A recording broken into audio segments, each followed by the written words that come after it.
Pronto. Bom, gente, no primeiro texto dessa lição de número 7, na página 104, a lição trata sobre tipos e símbolos do tabernáculo. Mas vamos entender o que é um tipo. Um tipo. Naquela primeira apresentação aqui, lembram que eu trouxe a vocês explicando o que era um tipo e o que era um título. Nós temos no Antigo Testamento os tipos, e esses tipos são eventos, coisas, instituições, são tipos. Pessoas, sobretudo pessoas, são tipos que apontam para eventos e principalmente para a obra de Jesus na cruz do Calvário. Assim, um tipo no Antigo Testamento é uma sombra, é um modelo daquilo que viria a ser o seu cumprimento no Novo Testamento. Exemplo, José é um tipo de Cristo. A vida e as ações de José apontam para Jesus, apontam para a obra de Jesus. Arão é um tipo de Cristo. Melquisedeque, eu mostrei a vocês aqui, é um tipo de Cristo. Salomão, um tipo de Cristo. Davi, um tipo de Cristo. Vejam que o tipo sempre aparece no Antigo Testamento. E o antítipo, que é o cumprimento, que é aquilo que aparece no Novo Testamento, é a realização do que seria a sombra. Hebreus capítulo 10 fala muito claramente sobre sombras e tipos. Quando vocês forem estudar hermenêutica bíblica, nós vamos ter um capítulo inteiro só para falar sobre tipos e símbolos da Bíblia. Os símbolos do Antigo Testamento e os tipos do Antigo Testamento. Diante disso, gente, o tabernáculo, todo o tabernáculo, os utensílios móveis que aqui estão estabelecidos por Deus a Moisés, lá no Monte Sinai ainda, é um tipo da obra de Cristo. E nós vamos ver isso aqui agora. Veja que nós temos aqui uma visão panorâmica do que era o tabernáculo, né? Tabernáculo, gente, era uma grande tenda que foi dada a sua planta por Deus a Moisés lá no Monte Sinai. Foi Deus que deu a planta para Moisés. Moisés recebeu a planta de um modelo que existe no céu. Hebreus 10 fala sobre isso, que o tabernáculo que Moisés construiu, o tabernáculo terrestre, é modelo de um tabernáculo celestial.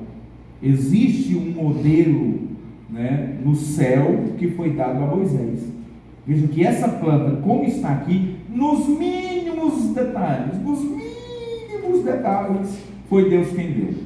As cores, os metais a serem usados, os utensílios, o altar de bronze, a pia, o lavatório, do lado direito a mesa da preposição, do lado esquerdo o candelabro, o altar do incenso, o véu, a arca da aliança.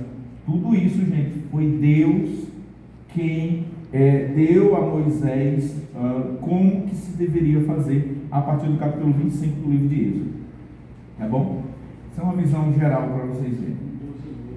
Aqui, nós temos o sacerdote. Sacerdote, na verdade, o sumo sacerdote, a palavra sumo sacerdote em hebraico é Cohen, sumo sacerdote é Gadol Cohen, ou grande sacerdote, ou o chefe dos sacerdotes. Vejam que até a indumentária do sumo sacerdote, dos sacerdotes, dos levitas, foi entregue por Deus. Foi Deus que dirigiu, foi Deus que orientou. Está no livro de Levítico, que a gente vai dar uma analisada daqui a pouco. Tá bom? O desejo de Deus, gente, ao estabelecer o tabernáculo, era exatamente esse aqui, habitar no meio do seu povo. Lembram que em Êxodo capítulo 19, Deus falou lá do alto da montanha do Monte Sinai? Lembram? Que o monte fumegava, o monte tremia, havia relâmpagos, a voz de Deus ecoava, e o povo lá embaixo não conseguia ouvir a voz de Deus sem que tivesse medo ou tremesse. Tanto é que eles pediram a Moisés: Moisés, faz o seguinte, pede para Deus falar contigo e tu transmite para nós, porque nós não conseguimos. Eles não estavam moralmente, espiritualmente prontos. Gente, olha só, o fato de Moisés estar lá no alto da montanha e eles embaixo, isso tem um sentido. Veja que Moisés estava em um nível espiritual tal qual que Deus falava com ele pessoalmente, e o povo aqui embaixo. Tanto é que quando Moisés desceu com as tábuas da lei, o que eles estavam fazendo? Pecando. Enquanto Moisés estava na presença de Deus santa, na presença santa de Deus, embaixo eles estavam fazendo o bezerro de ouro, eles estavam adorando outro Deus. Esse é o nível espiritual do Israel recém-saído do Egito. Enquanto Moisés está em cima, eles estão embaixo.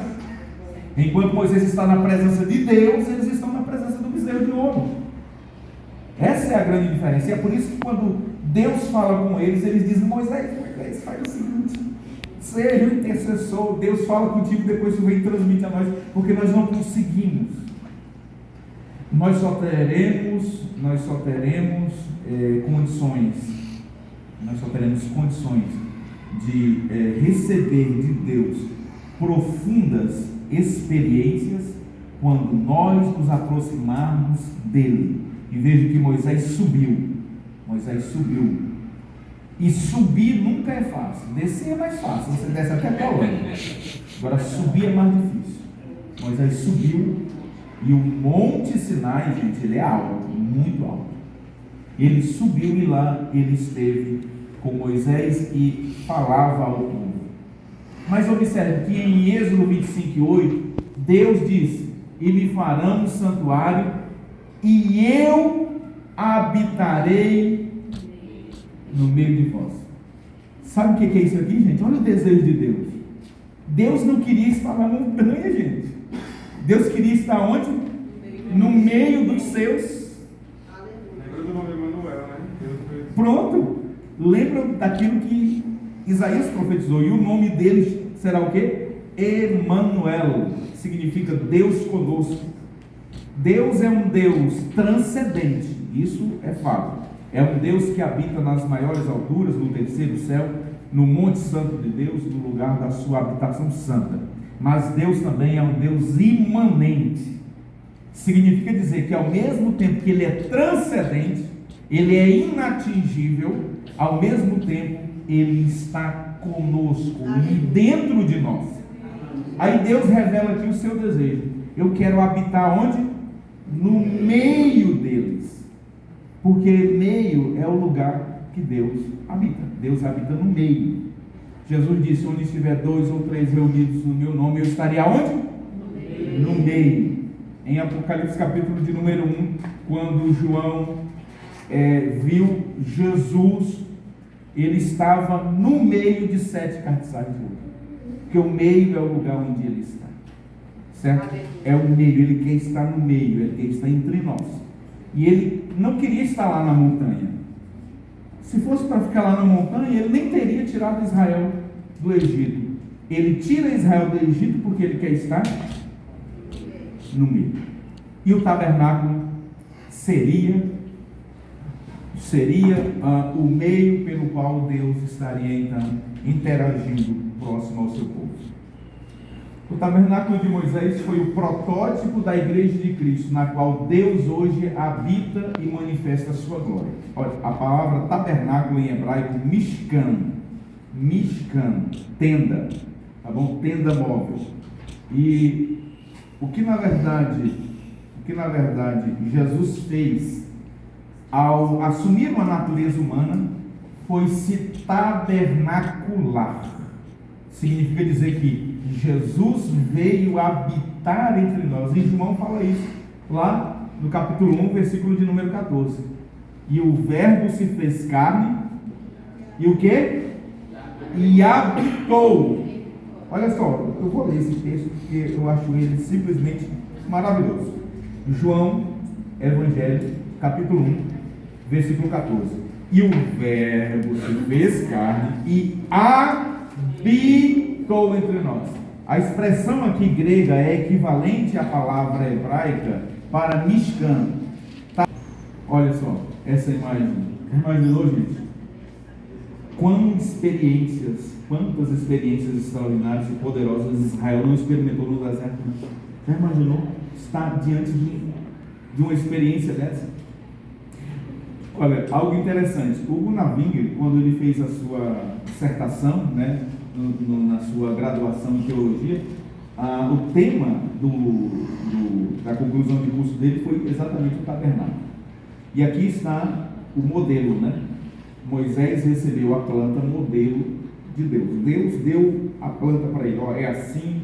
O tabernáculo ele tinha, gente, 25 metros de frente, 25 de frente por 44, 45 metros de comprimento. Não era uma tenda muito grande.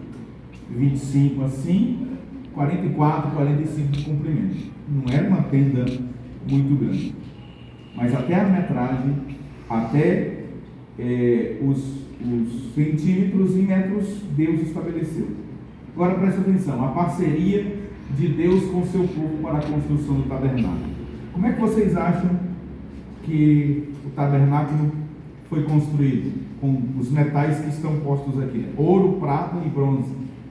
De onde veio o ouro, prata e bronze se eles estavam no deserto? Oferta voluntária. Mas de onde veio esse dinheiro? Do Egito, quando eles saíram. Quando eles saíram, Faraó deu. o que foi que Deus disse? Deus disse que eles iriam achar graça diante dos egípcios e iriam despojar os egípcios. Queridos, está escrito: quando eles saíram do Egito, eles saíram com ouro, com prata, com bronze, com gado, com ovelha dos egípcios. Saíram ricos do Egito. Saíram ricos do Egito. Vou repetir. Eles saíram ricos do Egito. Agora, riqueza para quê no deserto? Não tinha supermercado. Não tinha shopping center para as irmãs irem para o shopping. Não tinha loja para eles gastarem aquele ouro, aquela prata, todinha, aquele ouro. Eles fizeram bezerro, né? Com a mente vazia. E gastaram bastante, né, com aquele... Exatamente. Gastaram com a mente dinheiro. vazia, eu preciso usar esse negócio aqui. Olha só como interessante que o Fernando está nos trazendo aqui, gente. Como que eles estavam aplicando aquilo que Deus tinha dado a eles como riqueza? Eles estavam aplicando na idolatria. Eles estavam aplicando em um objeto que desagradava a Deus, que inclusive suscitou a ira e a fúria de Deus. Mas veja, que de onde veio o ouro, a prata e o bronze do tabernáculo? Veio dos próprios hebreus. E aqui, gente, nós temos um princípio estabelecido, que é o princípio da cooperação, o princípio da parceria Deus e homem. A obra de Deus, ela só é feita com duas pernas. E a segunda perna qual é? Dinheiro. Dinheiro. Como é que vocês acham que esses ar-condicionados foram comprados? Ou será se os anjos vieram instalar aqui? Esse som, esse data show, essa lajota, esse templo desse tamanho, como é que foi? Os anjos vieram estabelecer isso aqui? Dinheiro. Olha só, Deus ordenou Moisés para ele pedir uma oferta ao povo. E o povo trouxe oferta, ouro, prata, bronze. Foi tanta oferta, que Moisés saiu fora da tenda e disse assim: chega, parem, tá bom. Foi ou não foi? Lembra disso? Está aqui em Êxodo. Deram tanto, mas tanto, que Moisés disse: é suficiente. E eles construíram um tabernáculo. Tudo no tabernáculo era ou revestido de ouro, ou de prata, ou de bronze. Tudo no tabernáculo. O candelabro, a menorá, gente, dizem, segundo os estudiosos, que a menorá original, ela de ouro batido, ela pesava 1 tonelada de ouro. 1 tonelada de ouro. Lá em Israel tem uma menorá, réplica da menorá do tabernáculo. Ela está lá, de ouro também, com a mesma quantidade. Lá em Israel. Vocês imaginam o que é isso? A voluntariedade. E o colega falou aqui a palavra voluntária, oferta voluntária. Foi voluntária. Deus não obrigou ninguém a dar a oferta. Mas por trás da oferta tem um princípio. Os dízimos que nós vamos ver no livro de Levítico, eles tinham um propósito. Obra de Deus. Sustentar os levitas.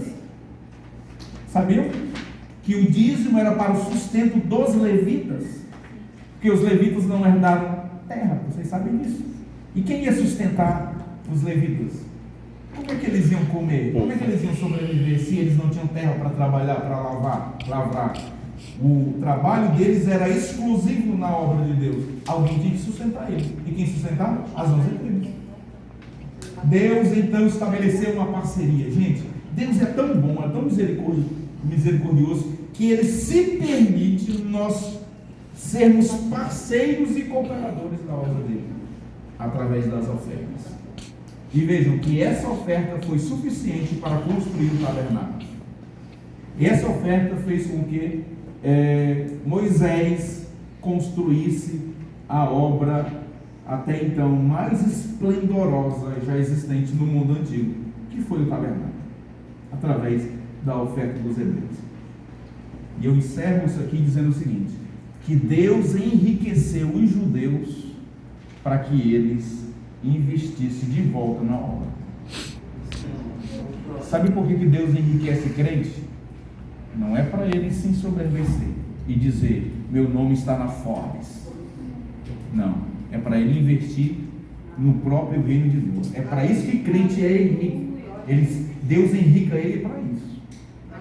Vocês já ouviram falar no William Colgate? Quem já ouviu falar no William Colgate? A história de William Colgate, rapidinho. Com 16 anos de idade, ele era filho de um pai e de uma mãe crentes, né, protestantes, que estavam vivendo uma das piores crises dos Estados Unidos, crise financeira. Ele morava alguns quilômetros longe de Nova York. E o pai dele chamou ele e disse assim: William, com 16 anos de idade, William, você precisa ir para Nova York, arrumar um emprego e nos mandar dinheiro, senão seus irmãos vão morrer de fome, William. Conta a história que o William saiu e foi abraçar a mãe dele chorando, porque ele não queria ir. Ele queria ficar sofrendo com a família dele. E a mãe dele abraçou ele chorando e disse assim: William, nunca se esqueça de Malaquias 3:10. De cada centavo de dólar que você ganhar, tire 10% e devolva ao Senhor, e você, William, será abençoado. A história diz que William saiu chorando da presença da mãe dele, abraçou os irmãos dele, beijou os irmãos dele e saiu com a mala. Na verdade não era mala, era um saco. Jogou nas costas e ele parou. Ele conseguiu, o pai dele juntou algum dinheiro e conseguiu o dinheiro da passagem para ir para Nova York. Ele estava ali no terminal para pegar o trem, quando um irmão encontrou ele. E ele disse: William, você vai para onde com essa mala, com essa sacola, com esse saco de roupas? Ele disse: eu estou indo para Nova York em busca de um emprego para me poder ajudar meu pai e minha mãe a sustentar meus irmãos. Conta a história que aquele irmão, um senhor de idade, abraçou o William e disse assim: William, Deus vai te prosperar, Deus vai te abençoar, mas nunca se esqueçam de uma coisa: tire de cada centavo de dólar que você ganhar 10% ao Senhor, e tu serás próspero. As mesmas palavras que a mãe dele havia dito. Aquilo caiu como uma bomba no coração de William. Ele chegou em Nova York, procurou emprego e não encontrou, até que ele chegou em um lugar onde se fazia, era uma espécie de um creme, era um senhor já de idade que era dono daquela empresa, e ele perguntou se ele poderia estar ali trabalhando com ele precisava de emprego e tal, mandar dinheiro para o pai dele. Enfim, em resumo, ele conseguiu um emprego, aí ele ganhava $5 na semana. Aí ele chegava e tirava os 10% daqueles $5 e ia lá no pastor dele, na igreja batista, e entregava aquele dinheiro de dízimo. Na outra semana ele ganhava mais $5 e levava lá o dízimo. Na outra semana ele ganhava mais 10 e proporcionalmente ele levava os 10%. O William foi trabalhando, foi crescendo. Com 18 anos de idade, o William se tornou sócio daquele senhor. Ele já era sócio.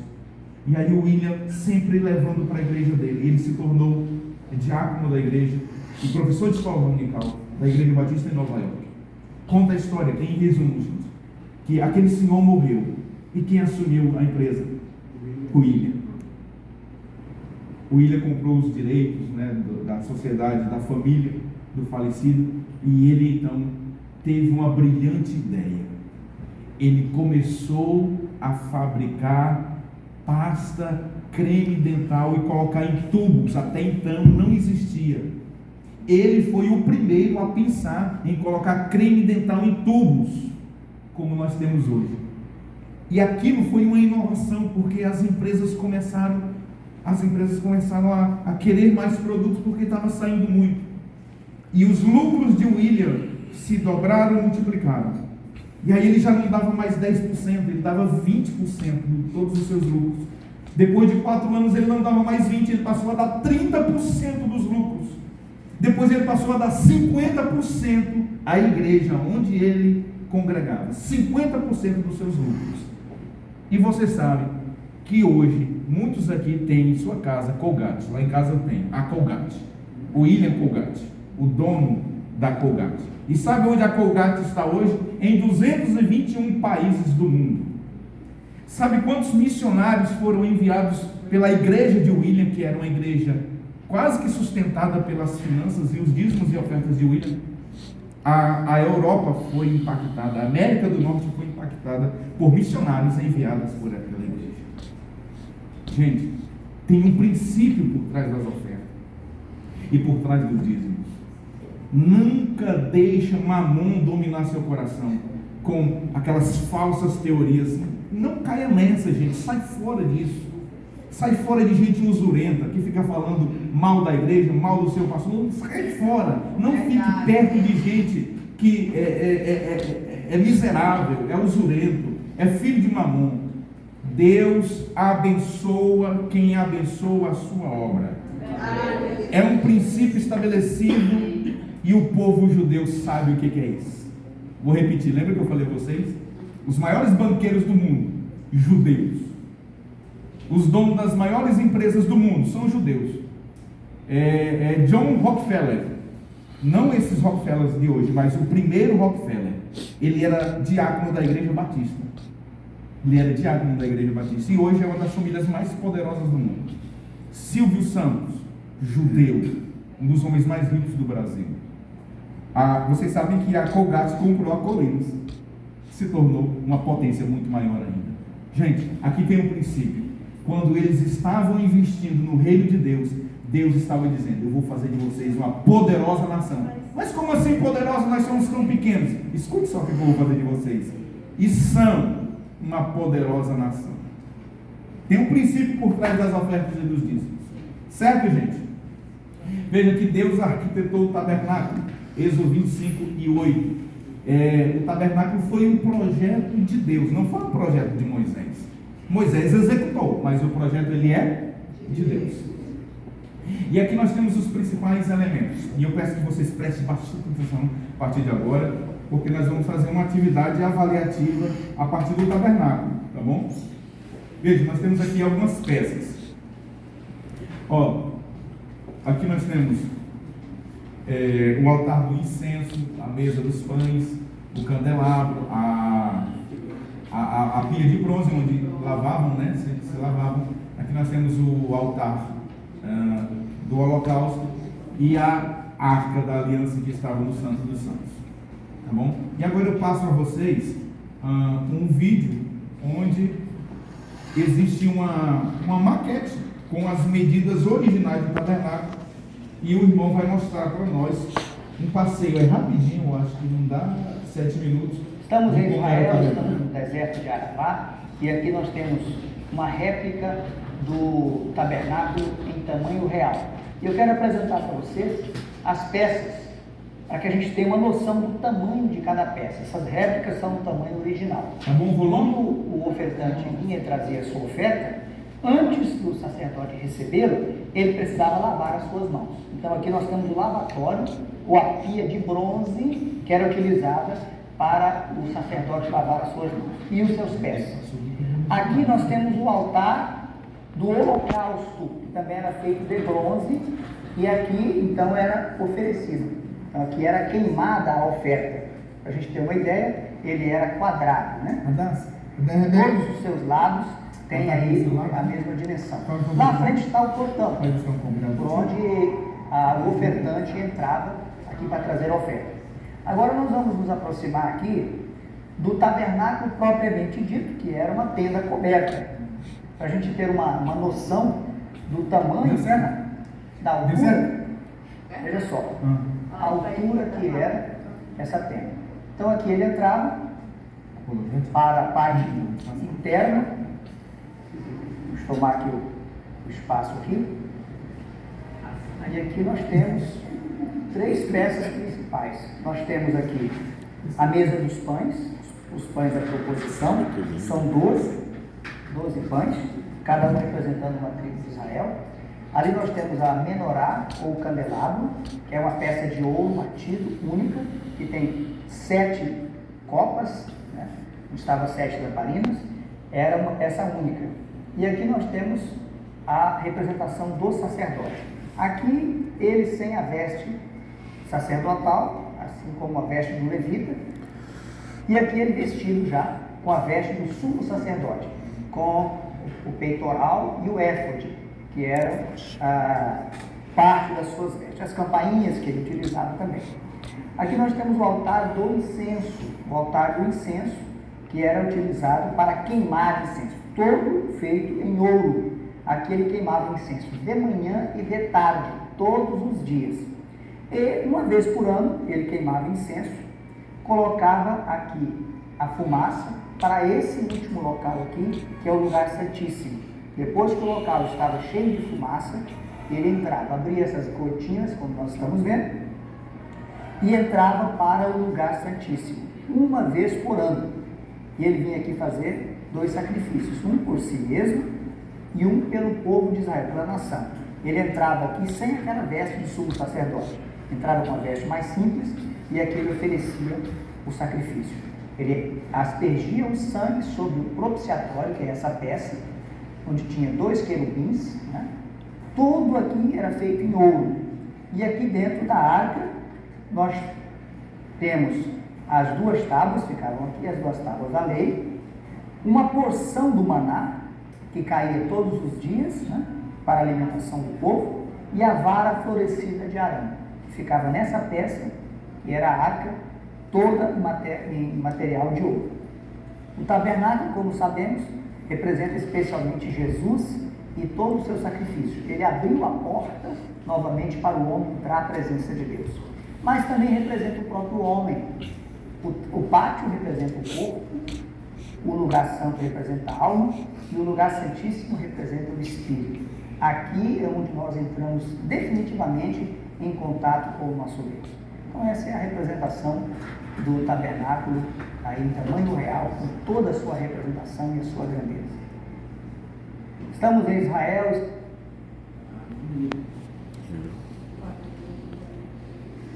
Quando vocês forem lá, visitem lá. Minha vontade é essa. Peraí.